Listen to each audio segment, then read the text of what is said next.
Welcome 11 students.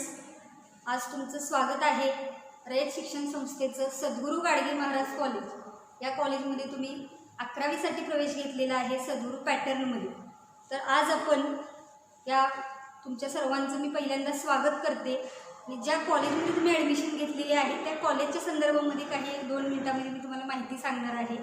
So the founder of this Rayat Shikshan Sanstha that is Karmaveer Bhaurao Patil, doctor Padma Bhushan Karmaveer Bhaurao Patil यांनी ही संस्था स्थापन केलेली आहे आणि त्याच्यामध्ये सद्गुरू गाडगे महाराज कॉलेज हे कराडमध्ये उभं करण्यासाठी ही जे कॉलेज उभं केलेलं आहे त्या कॉलेजला नाव दिलेलं आहे ते म्हणजे संत गाडगे बाबा यांचं आणि त्यामुळे सद्गुरू गाडगे महाराज हे आपल्याला नाव त्याच्यामध्ये बघता येईल. आणि या कॉलेजची माहिती अजून तुम्हाला जर सांगायची झाली तर it is an autonomous college affiliated to Shivaji university Kolhapur. म्हणजे सिनियर कॉलेज जे आहे याचं सिनियर डिपार्टमेंट त्याला ऑटोनॉमस हे मिळालेलं आहे, त्यामुळे शिवाजी युनिव्हर्सिटीच्या अंडर हे ऑटोनॉमस कॉलेज म्हणून आपल्याला सांगता येईल. त्याच पद्धतीनं it is accredited by A+ year with CGPA 3.63 by NAAC and it is also getting certified with the ISO 9001:2050 certification. And you can see here this is the main building or it is called as the A building of the Sadhguru Gadge Maharaj college. काही विद्यार्थी कॉलेजपर्यंत पोहोचू शकले नाहीत म्हणून मी थोडक्यामध्ये आपल्याला कॉलेजची माहिती सांगितलेली आहे आणि ही जी आहे ही कॉलेजची भव्य दिव्य अशी तुम्हाला A बिल्डिंग बघायला मिळेल. Okay, so let us start with this introduction. So here welcome, heartiest welcome, खूप मनापासून स्वागत आहे सर्व 11वीच्या विद्यार्थ्यांचं या सद्गुरू प्रकल्पामध्ये. So here you can see Sadguru pattern, myself Mrs Jadge Sunita Rahul. This is my name Jadge Sunita Rahul. I am teaching the subject biology in the Sadguru pattern, and first of all we have to see what is the syllabus of the biology for the 11th standard. So introduction of syllabus that we have to see. This is the all different topics or all about here 16 topics are there. एकूण 16 chapters आहेत, 16 topics आहेत की जे 11वीच्या सिलेबसमध्ये आपल्याला study करायचे आहेत. त्या टॉपिकची नावं मी तुम्हाला सांगणार आहे. त्याचबरोबर जो बोर्ड पॅटर्नप्रमाणे क्वेश्चन पेपर याच्यावरती काढला जातो त्याच्यासाठी किती वेटेज आहे त्याला ते सुद्धा आपण इथं बघणार आहोत. So first of all first topic here, name of the topic is the living world and it is carrying compulsory 2 marks with option 3 marks. Living world या टॉपिकमध्ये काय काय तुम्ही बघणार आहात हे आपल्या दुसऱ्या मॅडम आहेत बायोलॉजीच्या, त्या तुम्हाला सांगतील. यातले काही टॉपिक आहेत ते मी शिकवणार आहे आणि काही टॉपिक आहेत त्या पवार मॅडम म्हणून आहेत, त्यांचं परत लेक्चर होईल त्यावेळेला तुम्हाला काही टॉपिकची माहिती दिली जाईल. मी जे शिकवणार आहे त्या टॉपिकची तुम्हाला थोडक्यात माहिती सांगणार आहे. पहिल्यांदा आपण टॉपिकची नावं वाचूयात, मार्क्स वाचूयात आणि मग आपण त्याची माहिती घेऊया. Okay, so second topic here सिस्टमॅटिक्स of living organism which is having compulsory 3 marks and with option it is carrying 4 marks. Third topic here kingdom planting, it is having compulsory 5 marks with option 7 marks. Number 4 topic here kingdom animalia which is having 4 compulsory marks and 5 with options. Then next chapter cell structure and organization carrying 4 compulsory marks with option 5 marks. Then biomolecules 4 compulsory with option 5 marks. Then cell division 4 compulsory with option 6 marks. Then plant tissues and anatomy 4 compulsory and 6 with option. Then morphology of flowering plants, it is very large chapter and consisting of more points, therefore it is carrying highest marks from this syllabus, that is 7 marks with compulsory and 10 marks with options. Then study of animal tissues, it is carrying 4 compulsory and with option 6 marks. Then study of animal type cockroach 4 compulsory with option 6 marks. Photosynthesis 5 compulsory with option 7 marks. Then transfer 5 compulsory, 7 with option. Human nutrition compulsory 5 marks with option 7 marks. Then excretion and osmoregulation 5 compulsory with option 7 marks. And skeleton and movement 5 compulsory with option 7 marks. So in all total 16 topics are there. एकूण 16 topics आहेत. Compulsory marks त्याच्यामध्ये आपल्याला 70 mark बघायला मिळतील आणि with option 98 mark बघायला मिळतील. असा थेरीचा जो पेपर असणार आहे तो 70 मार्काचा असणार आहे आणि प्रॅक्टिकल जे तुम्ही करणार आहात ते 30 मार्काचं. असं 70 अधिक 30 100 मार्काचा पेपर आपला बायोलॉजीचा असणार आहे. तर याच्यामधले जे झूलॉजीशी रिलेटेड टॉपिक आहेत, झूलॉजी म्हणजे प्राणीशास्त्र आपण म्हणतो, ज्याच्यामध्ये पर्टिक्युलरली ॲनिमलचा अभ्यास केला जातो, ते टॉपिक्स मी घेणार आहे. आणि जे प्लांटशी रिलेटेड आहे त्याला बॉटनी म्हणलं जातं, त्याच्याशी रिलेटेड जे टॉपिक्स असतील ते पवार मॅडम घेणार आहे. ओके, सो मी कुठले कुठले टॉपिक घेणार आहे त्याची माहिती मी सांगणार आहे तुम्हाला. Kingdom Animalia, cell structure and organisation, then study of animal tissues, study of animal type cockroach, human nutrition, excretion and osmoregulation, skeleton and movement. हे 6 चॅप्टर जे आहेत ते मी तुम्हाला शिकवणार आहे. थोडक्यामध्ये आपल्याला काय करायचं आहे, त्या टॉपिकमध्ये काय काय आपल्याला बघायचं आहे पूर्ण ह्या 11वीच्या वर्षामध्ये त्याची थोडक्यामध्ये माहिती मी तुम्हाला सांगणार आहे. तर पहिला टॉपिक आपण याच्यामध्ये बघणार आहे किंगडम ॲनिमॅलिया. किंगडम ॲनिमॅलिया म्हणजेच काय, प्राण्यांचं वर्गीकरण. मला वाटतंय तुम्ही 9वी-10वीच्या वर्गामध्ये हे प्राण्यांचं वर्गीकरण शिकलेलं असाल. तर किंगडम ॲनिमॅलियामध्ये सर्व ॲनिमल्स जे आपल्या अर्थवरती आहेत त्यांचं क्लासिफिकेशन आपल्याला बघायचं आहे. हे क्लासिफिकेशन कोणत्या बेसवरती झालेलं आहे, त्याच्यामध्ये नंबर ऑफ क्रायटेरिया वापरलेले आहेत आणि त्याच्यानुसार आपल्याला हे क्लासिफिकेशन बघायला मिळतं. एक मेन क्रायटेरिया त्याच्यामध्ये वापरला जातो की presence of notochord and absence of notochord. त्याच्यानुसार नॉन कॉर्डेटा आणि कॉर्डेटा असे 2 ग्रुप पडलेले आहेत, म्हणजे अपृष्ठवंशीय प्राणी आणि पृष्ठवंशीय प्राणी.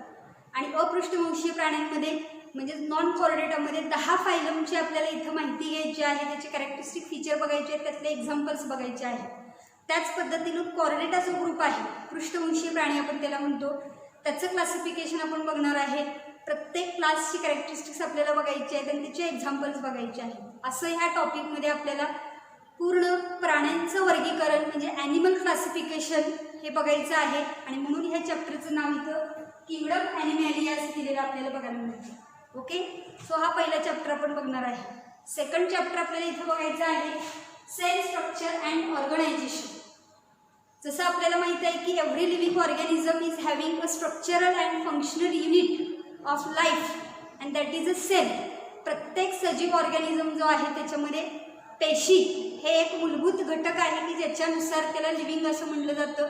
जे स्ट्रक्चरल आणि फंक्शनल युनिट आहे लाईफचं, त्या सेलची आपल्याला माहिती घ्यायची आहे. जसं तुम्हाला माहिती आहे की पेशींचे अनेक प्रकार असतात.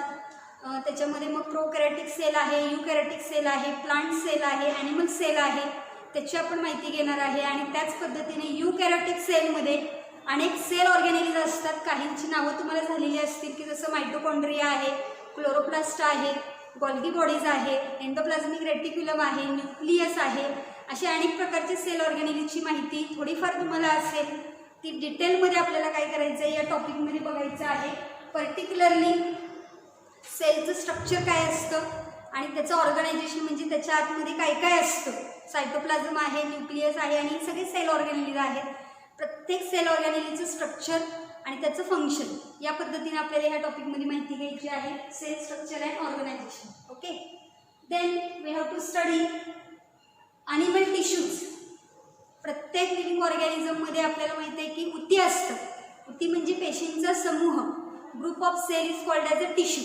मग ॲनिमलमध्ये कोणकोणत्या प्रकारचे टिश्यूज असतात त्याच्यामध्ये बेसिक 4 टाईप्स आहेत. Epithelial tissue, connective tissue, glandular tissue आणि नर्वस टिश्यू. आणि याच्यामध्ये पुन्हा सब टाईप्स आपल्याला बघायला मिळतात. प्रत्येक टिश्यूचा ओरिजिन वेगळा आहे, प्रत्येक टिश्यूचं स्ट्रक्चर वेगळं आहे, त्याच्यामध्ये सब टाईप्स आहेत.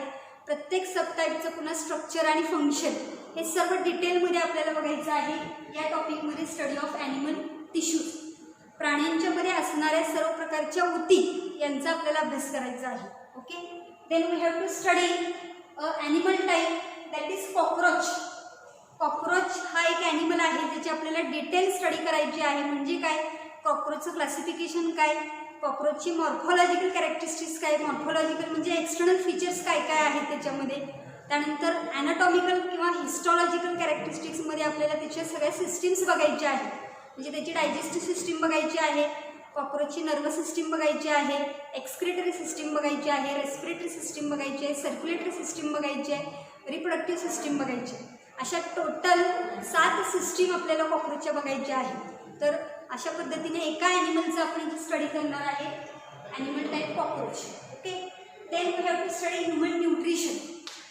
Means the human digestive system, मानवाची पचनसंस्था, जी आत्तापर्यंत तुम्ही 5वी ते 10वीमध्ये थोडीफार प्रमाणामध्ये शिकलेली आहात. पण खूप डिटेलमध्ये आपल्याला ह्या ह्युमन न्यूट्रिशनमध्ये आपल्या पचनसंस्थेचा अभ्यास करायचा आहे. त्याच्यामध्ये आपली ॲलिमेंटरी कॅनॉल आहे, अन्ननलिका जी म्हणतो आपण त्याला, आणि असोसिएटेड डायजेस्टिव्ह ग्लँड्स आहेत की ज्या वेगवेगळे डायजेस्टिव्ह ज्युसेस सिक्रेट करतात. त्या सगळ्या डायजेस्टिव्ह ग्लँडची आपण माहिती घेणार आहे. ॲलिमेंटरी कॅनॉलचे कुठले कुठले पार्ट्स येतात, डायजेस्टिव्ह ग्लँडमध्ये सलायव्हरी ग्लँड्स आहे, पँक्रियाज आहे, लिव्हर आहे, याची आपण माहिती घेणार आहे. आणि particularly physiology of digestion, how digestion is taking place, नेमकं पचन कसं होतं, काय काय रिॲक्शन्स होतात, कसं कॉम्प्लेक्स फूड मटेरियलचं कन्व्हर्जन सिम्पल फूड मटेरियलमध्ये केलं जातं, how that complex food material is converted into simple food material. That detail we have to see in this chapter, that is human nutrition. And lastly in this chapter we have to study some disorders of our digestive system. काही आपल्या digestive सिस्टीमच्या related काही तब्येतीच्या आपल्या तक्रारी असतील तर त्या कशामुळे होतात, नेमकं काय होतं याची आपण माहिती याच्या टॉपिकमध्ये घेणार आहे. त्याच्यानंतरचा टॉपिक आहे एक्सक्रीशन अँड ऑस्मोरेग्युलेशन. आपल्या बॉडीचं इंटरनल एन्व्हायरमेंट जे आहे ते कॉन्स्टंट राहण्यासाठी एक्सक्रीशन आणि ऑस्मोरेग्युलेशनचा रोल अतिशय महत्त्वाचा आहे. जे काय नायट्रोजिनस वेस्ट मटेरियल आपल्या बॉडीमध्ये तयार होतो ते आपल्या शरीराच्या बाहेर टाकलं जातं. ती प्रोसेस म्हणजे काय असते, एक्सक्रीशन. आणि सेकंड ऑस्मोरेग्युलेशन म्हणजे काय, आपल्या शरीरामधलं पाणी आणि क्षार यांचं प्रमाण व्यवस्थित राखणे. हे प्रोसेस म्हणजे काय आहे, ऑस्मोरेग्युलेशन. म्हणजे नायट्रोजनस वेस्ट मटेरियल, जे विषारी पदार्थ आपल्या बॉडीमध्ये तयार झालेले आहेत ते शरीराच्या बाहेर टाकणे म्हणजे एक्सक्रीशन. त्याचबरोबर आपल्या शरीरामध्ये जे पाणी असतं त्याच्यामध्ये क्षार आणि पाणी याचं एक बॅलन्स राखणं गरजेचं असतं. ती प्रोसेस म्हणजे ऑस्मोरेग्युलेशन. असं एक्सक्रीशन आणि ऑस्मोरेग्युलेशन हे कोणत्या सिस्टीम थ्रू आपल्या बॉडीमध्ये कॅरी आउट केलं जातं तर त्याला एक्सक्रिटरी सिस्टीम म्हटलं जातं. मराठीमध्ये त्याला उत्सर्जन संस्था म्हणतो आपण. त्याच्यामध्ये आपल्याला किडनीची पर्टिक्युलरली माहिती घ्यायची आहे, कारण किडनीज हे काम करत असते एक्सक्रीशन आणि ऑस्मोरेग्युलेशनचं. त्यामुळं किडनीचं आपल्याला एक्सटर्नल स्ट्रक्चर काय आहे, इंटरनल स्ट्रक्चर काय आहे, त्याच्यामध्ये फंक्शनल युनिट काय आहे, ते कसं काम करतं, हे सगळं डिटेलमध्ये आपल्याला ह्या टॉपिकमध्ये बघायचं आहे, एक्सक्रीशन अँड ऑस्मोरेग्युलेशनमध्ये. आणि लास्ट टॉपिक ह्याच्यामधला आहे स्केलेटन अँड मुवमेंट. आपल्या बॉडीला एक पर्टिक्युलर शेप आहे. तो शेप कशामुळे आहे तर आपल्या शरीराच्या आतमध्ये हाडांचा एक सांगाडा आहे, हाडांचा एक सापळा असतो. हे कवटीचं हाड आहे. त्याच्यानंतर इथं समोर छातीच्या बरगड्या बघायला मिळतात, मागच्या बाजूला पाठीचा कणका असतो. त्याचबरोबर हातामध्ये काही हाडं आहेत, पायांमध्ये काही हाडं आहेत. असे सर्व हाडांची माहिती, त्याला स्केलेटन आपण म्हणतो. त्या सर्व हाडांची माहिती, त्याची सगळी नावं, त्याचे स्ट्रक्चर, त्याचे नंबर, हे सगळे आपल्याला ह्या टॉपिकमध्ये बघायचं आहे. स्केलेटन आणि मुवमेंट म्हणजे आपल्या शरीरामध्ये वेगवेगळ्या हालचाली ज्या होतात, म्हणजे हात वर जातो, खाली येतो, बोटांची हालचाल होते, आपण बोलताना आपल्या तोंडाची हालचाल होते. ह्या सगळ्या मुवमेंट ज्या होतात त्या कशामुळे होतात, काय त्याच्या पाठीमागं मेकॅनिझम आहे. त्याच पद्धतीनं वेगवेगळे जॉईंट्स आपल्या बॉडीमध्ये बघायला मिळतात. सांधे, मग ते सांधे कशा पद्धतीने आहेत, त्याचे पण सब टाईप्स आहेत. असं डिटेल आपल्याला ह्या टॉपिकमध्ये बघायचं आहे. आणि शेवटी ह्या स्केलेटन किंवा मुवमेंटच्या रिलेटेड काही डिसऑर्डर्स आहेत की जसं हाडे ठिसूळ होणे किंवा सांधेदुखीचा त्रास होणे, असे अनेक आजार आपल्याला बघायला मिळतात. त्यापैकी काही डिसिजेसची माहिती आपण या टॉपिकमध्ये घेणार आहे. अशा पद्धतीनं आपण kingdom Animalia, cell structure and organisation, त्यानंतर study of animal tissues, study of animal type cockroach, human nutrition, excretion and osmoregulation, skeleton movement, असे 6 चॅप्टर्स आपल्याला माझ्याकडून तुम्हाला या 11वीच्या इयरमध्ये बायोलॉजी सब्जेक्टमधले तुम्हाला शिकवण्यात येतील. Okay, so after introduction of syllabus आपल्याला सगळ्यात महत्त्वाचं इथं लक्षात घ्यायचं आहे की बायोलॉजी सब्जेक्ट हा आपण मुळात सायन्स साईडला येतो म्हणजे आपल्याला इंजिनिअरिंग किंवा मेडिकलला जायचं असतं आणि बायोलॉजी हा सब्जेक्ट आहे तो पर्टिक्युलरली मेडिकल लाईनला जाण्यासाठी अतिशय महत्त्वाचा सब्जेक्ट आहे. आणि जसं आता तुमच्या कायपैकी काही विद्यार्थ्यांना पालकांना माहिती असेल की मेडिकलला आपल्याला जर जायचं असेल तर कोणती एक्झाम आपल्याला द्यावी लागते, तर नाव ऐकून तुम्हाला माहिती असेल की नीटची परीक्षा द्यायची आहे. पण हे नीट परीक्षा म्हणजे नेमकं काय त्याचा फुल फॉर्म आहे, कोण ती परीक्षा कंडक्ट करतं, किती मार्कांचा पेपर असतो, कोणते विषय त्याच्यामध्ये असतात, किती प्रश्न विचारले जातात, त्याची मार्किंग सिस्टीम काय असते, ह्या सगळ्याची डिटेल माहिती आपल्याला या पहिल्या वेलकम लेक्चरमध्ये मी तुम्हाला देणार आहे. So what is NEET exam म्हणजे काय, काही जणांना माहिती असेल पण काही जणांना माहिती नसेल, त्यांनी पुन्हा एकदा याची माहिती करून घ्यायची आहे की नीट एक्झामचं फुल फॉर्म जर आपण बघितला तर national eligibility entrance test. National eligibility entrance test मराठीमध्ये सांगायचं झालं तर राष्ट्रीय पात्रता प्रवेश परीक्षा म्हणजे ऑल इंडिया लेवलला जाऊन काय केली जाते, ही एक्झाम कंडक्ट केली जाते. पूर्वीच्या काळी जर आपण बघितलं साधारणपणे 2011-12च्या त्या पिरियडपर्यंत आपली महाराष्ट्र सरकार एक CET घेत होते आणि त्यातून गव्हर्नमेंट मेडिकल कॉलेजला आपले ॲडमिशन होत होते. तोपर्यंत मेडिकलला जाणं खूप सोपं होतं. पण वेगवेगळ्या कॉलेजेस वेगवेगळ्या मेडिकलच्या एक्झाम घ्यायचे आणि त्यामुळे विद्यार्थ्यांचा त्याच्यामध्ये खूप तोटा व्हायचा आणि बऱ्याच ठिकाणी त्यांना ॲडमिशनसाठी प्रवेश परीक्षा द्यावी लागायची वेगवेगळ्या कॉलेजेसमध्ये. आणि म्हणून आपल्या इंडियन गव्हर्नमेंटने काय केलं की ऑल इंडिया लेवलला एकच एक्झाम घ्यायची आणि तोच क्रायटेरिया लावून कुठल्याही मेडिकल कॉलेजमध्ये गव्हर्नमेंट मेडिकल कॉलेजमध्ये जर ॲडमिशन घ्यायचं असेल तर नीट एक्झाममध्ये तुम्ही जर क्वालिफाय असाल तर भारतातल्या कोणत्याही रेप्युटेड मेडिकल कॉलेजमध्ये तुम्हाला ॲडमिशन मिळू शकतं. फक्त ती एक्झाम क्वालिफाय होणं हे आपलं काम असतं. आणि म्हणून ऑल इंडिया लेवलला नॅशनल लेवलला ही मेडिकलची एक्झाम घ्यायची ठरली. ही साधारणपणे 2013-14 पासून सुरू झाली. अगोदर ही एक्झाम AIPMT नावाने घेतली जायची. AIPMT त्याच एक्झामचं नाव बदलून नीट असं नाव ठेवलं गेलेलं आहे. ओके, मग ह्या एक्झामची आपल्याला अजून डिटेलमध्ये माहिती बघायची की ही एक्झाम घेतं कोण, तर गेल्या वर्षीपासून म्हणजे 2019 पासून ह्याची जी अथॉरिटी आहे कंडक्टिंग अथॉरिटी ती आहे नॅशनल टेस्टिंग एजन्सी NTA. याच्या अगोदर म्हणजे 2018पर्यंत ही एक्झाम जी आहे ती CBSE बोर्ड जे आहे central board of secondary education यांच्याकडून ती एक्झाम काढली जायची. पण 2019 पासून ही जी एक्झाम आहे ही एक्झाम तयार करायचं, त्याचं शेड्यूल तयार करायचं, त्याचं फॉर्मॅटिंग करायचं, हे सगळं काम जे आहे ते या नॅशनल टेस्टिंग एजन्सी थ्रू काय केलं जातं, कॅरी आउट केलं जातं. त्यामुळे ऑल इंडिया लेवलला ही नॅशनल टेस्टिंग एजन्सी काम करत असते आणि त्या पद्धतीने क्वेश्चन पेपर तयार केलेले होते. ओके, नाव हिअर जर ह्या नीटमध्ये तुम्ही क्वालिफाय झाला तर तुम्हाला कोणत्या कोर्सला जाता येतं किंवा कोणत्या कोर्ससाठी ही नीटची एक्झाम घेतली जाते ती आपण थोडक्यामध्ये माहिती बघूया. So courses of admission here graduate medical courses, जेवढे मेडिकल फील्डमधले ग्रॅज्युएट कोर्सेस आहेत त्या कोर्सेससाठी आपल्याला ही एक्झाम देणं बंधनकारक आहे. जर तुम्हाला गव्हर्नमेंट मेडिकल कॉलेजला ॲडमिशन पाहिजे असेल तर MBBS आणि BDS ह्या 2 कोर्सेससाठी पर्टिक्युलरली ही नीट एक्झाम काय केली जाते, कंडक्ट केली जाते, याची तुम्हाला माहिती पाहिजे. आता आपल्याला बघूया याचं एक्झाम पॅटर्न कसं असतं. बऱ्याच जणांना माहिती असेल पण तरीही अजून आपण समजून घेऊयात. सो एक्झाम पॅटर्न जर बघितलं तर objective type questions, multiple choice type of questions ह्याच्यामध्ये पर्टिक्युलरली असतात. फक्त ऑब्जेक्टिव्ह कुठला बरोबर आहे, ऑप्शन कुठला बरोबर आहे त्याला टिक करायचं, ते गोल भरायचं. जसे आता बऱ्याचशा एंट्रन्स एक्झाम तशा केल्या जातात. रिटर्न एक्झाम नाही आहे इथं.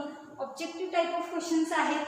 4 मार्क पर क्वेश्चन, एका क्वेश्चनला 4 मार्क असतात आणि 3 सब्जेक्ट ह्या एक्झामसाठी आपल्याला स्टडी करायचे आहेत. त्यामध्ये पहिला सब्जेक्ट येतो, 3 सेक्शन्स आहेत. त्यामध्ये पहिल्या सेक्शनमध्ये फिजिक्स विषय असतो, दुसऱ्या सेक्शनमध्ये केमिस्ट्री विषय असतो आणि तिसऱ्या सेक्शनमध्ये बायोलॉजी विषय आपल्याला बघायला मिळतो. त्यापैकी पहिल्या सेक्शनमध्ये जो फिजिक्स विषय आहे त्याचे टोटल 45 क्वेश्चन्स 45 क्वेश्चन्स हे विचारले जातात. सेकंड सेक्शन केमिस्ट्री आहे त्याच्यामध्ये टोटल 45 क्वेश्चन्स विचारले जातात. आणि थर्ड सेक्शन जो बायोलॉजी आहे त्याच्यामध्ये 90 क्वेश्चन्स विचारले जातात. म्हणजे ह्या 3 सेक्शनचा तुम्ही विचार केला तर ह्या सेक्शनचे निम्मा भाग जो आहे तो बायोलॉजी कव्हर करतो आणि निम्मा भाग जो आहे तो फिजिक्स आणि केमिस्ट्री कव्हर करतो. आणि म्हणूनच नीट एक्झामसाठी बायोलॉजी सब्जेक्टची तयारी ही परिपूर्ण असली पाहिजे, कारण 90 क्वेश्चन्स म्हणजे निम्मा पेपर तुमचा फक्त बायोलॉजी या विषयावरती अवलंबून असलेला आपल्याला बघायला मिळतो. So here we have to remember 45 questions of physics, 45 questions of chemistry and 90 questions of biology are asked in this exam. Now next year total number of questions 180 झाले, 45 45 आणि 90 टोटल क्वेश्चन किती झाले 180. एक क्वेश्चनला किती मार्क्स आहेत, correct answer जर दिलं तर 4 मार्क्स आहेत. त्यामुळे टोटल मार्क्स जर बघितलं तर 180 गुणिले 4 720, म्हणजे टोटल एक्झाम जी आहे नीटची ती किती मार्कांची होते 720 मार्कांची झालेली आपल्याला बघायला मिळते. आणि जी मार्किंग स्कीम जर आपण बघितली तर निगेटिव्ह मार्किंग स्कीम आहे. त्यामुळं NEET exam have negative mark system that must you have to remember. हे पूर्ण पक्क लक्षात ठेवायचं आहे आपल्याला की निगेटिव्ह मार्किंग असल्यामुळं जर समजा तुमचा एक प्रश्न बरोबर आला तुम्हाला 4 मार्क मिळतील आणि एक प्रश्न चुकला तर त्या 4 मार्कातला 1 मार्क तुम्हाला लेस झालेला बघायला मिळेल, म्हणजे तुम्हाला 3च मार्क मिळेल. अशा पद्धतीनं आपल्याला every wrong answer is having -1 mark, म्हणजे 1 मार्क तुमचा चुकीच्या ॲन्सराला काय होणार आहे कट केलं जाणार आहे. त्यामुळे इथं आपण लॉजिकल थिंकिंग वापरून किंवा अंदाजपंची आपण कुठल्याही उत्तराला तिथं टिक करू शकत नाही, तो गोल भरू शकत नाही.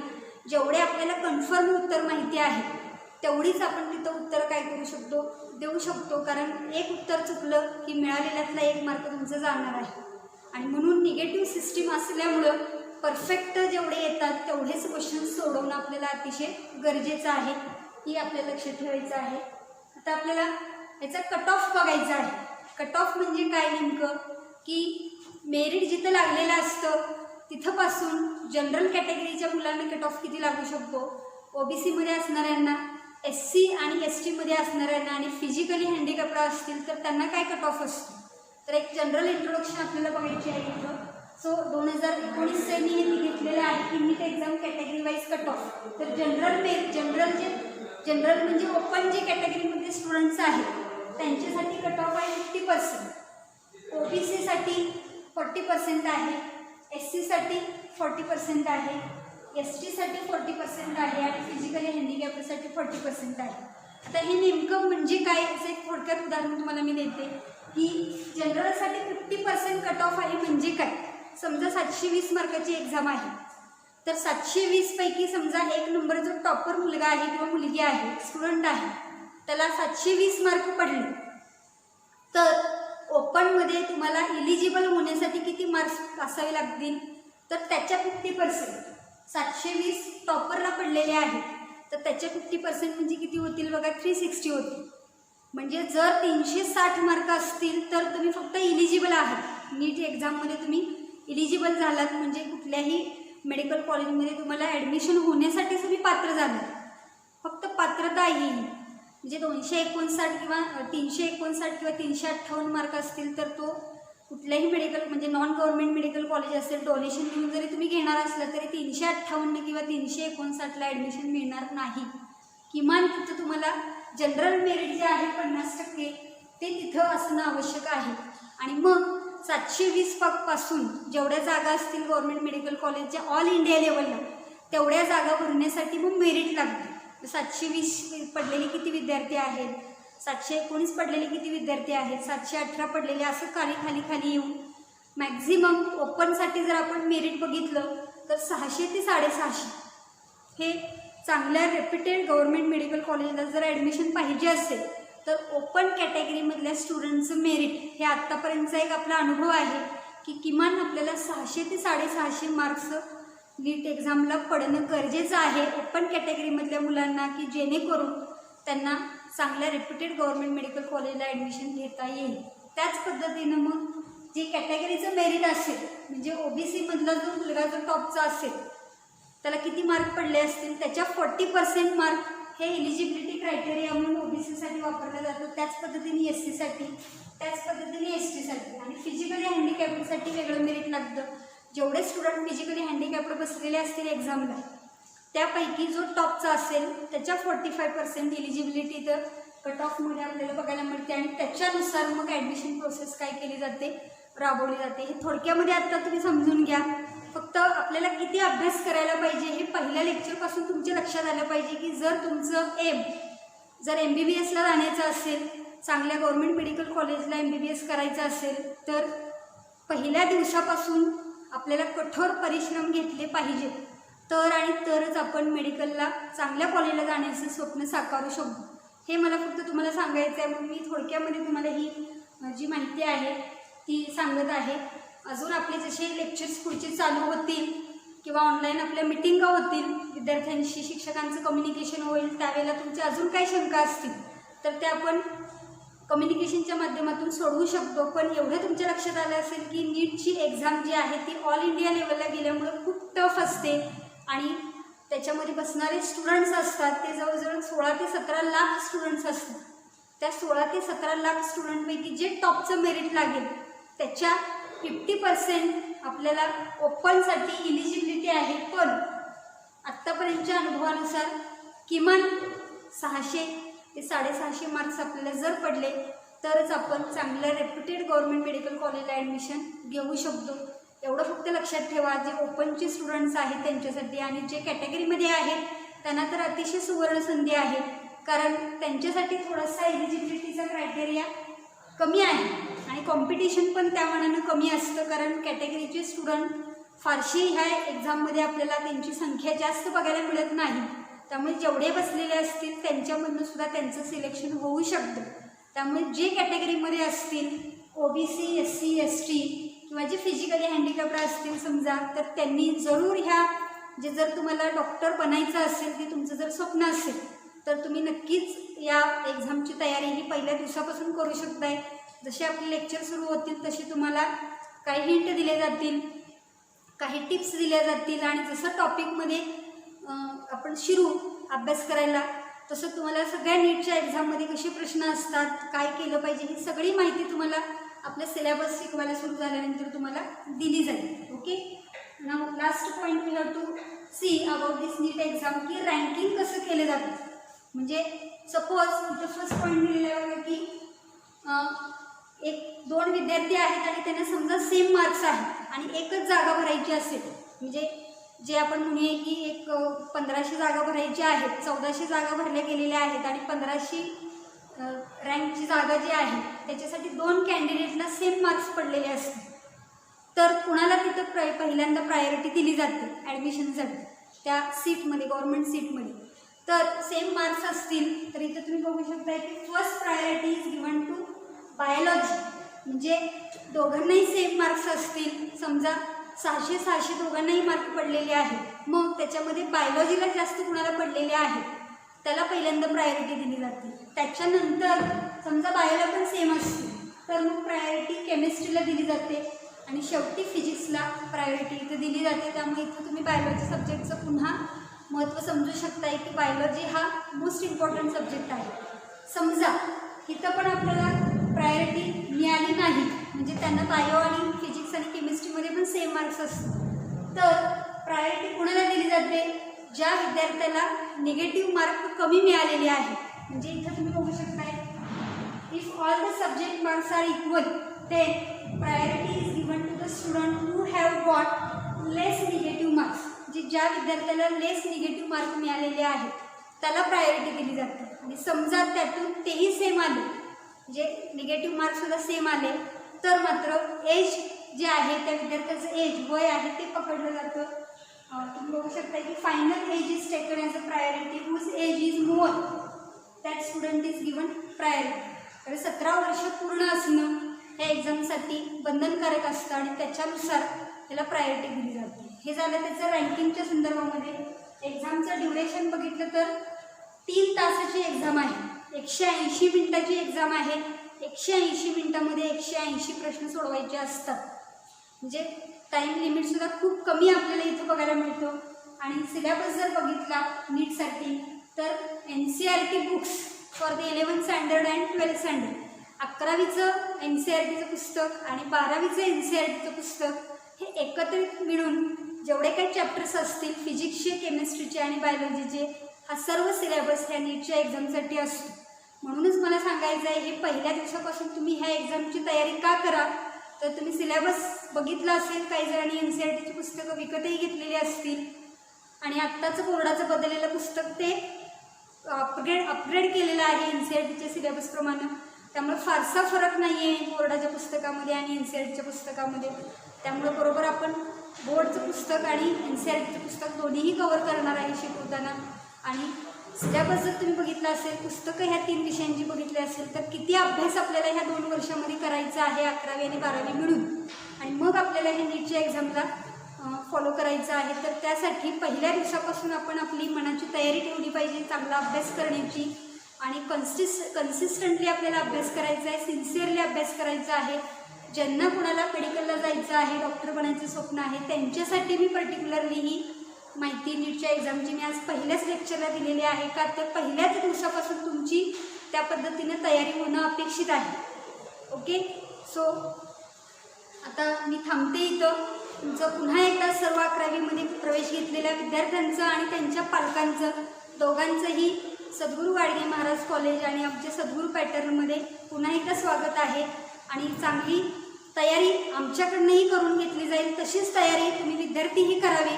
म्हणजे दोघांच्या आपल्या एकत्र आचाराने आणि विचाराने आपल्याला चांगलं यश भविष्यामध्ये JEEची एक्झाम असेल किंवा नीटची एक्झाम असेल त्यामध्ये आपल्याला यश नक्की मिळेल याची मला खात्री आहे.